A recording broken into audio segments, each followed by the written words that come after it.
Every business decision is a balance of risk and reward.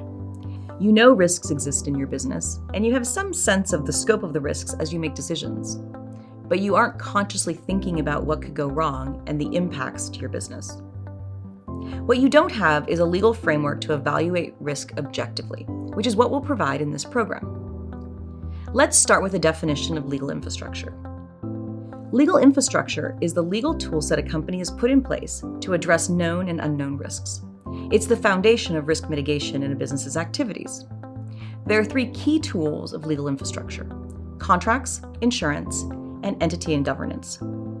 These legal tools can be applied independently or concurrently, depending on the risk. Let's briefly discuss each. We'll go into them in more depth in future segments. Starting with contracts. A contract is a legal tool that lays out the expectations of the parties in a relationship. It includes the key terms with the goal of eliminating ambiguity and insulating any dispute from the other parts of the business. It's the first line of defense in protecting you from risks in relationships.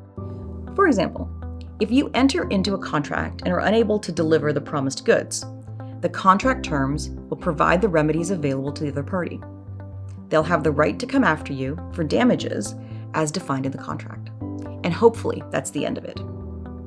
Sometimes it's not, though. Insurance is there to protect your business in situations where there's no contractual coverage. Consider a situation where there's been a fire or cyber attack on your business. You'll likely have lost some assets and been unable to perform under your contracts. Insurance is the go-to solution to help you recover both the lost assets and the damages due to the customer.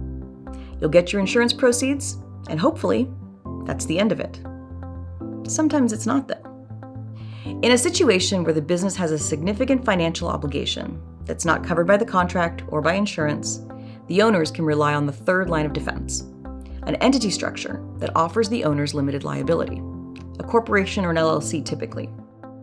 In the worst case scenario, when the financial obligations are too great, the owners can close the business doors, relinquish all the assets, and walk away with their personal assets intact.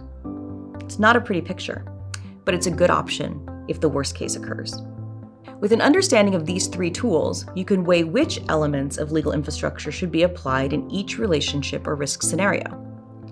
Some situations, like the breach of contract example, may leverage all three tools, while a facility fire may rely heavily only on one. Let's put this to work in section 1 of the workbook.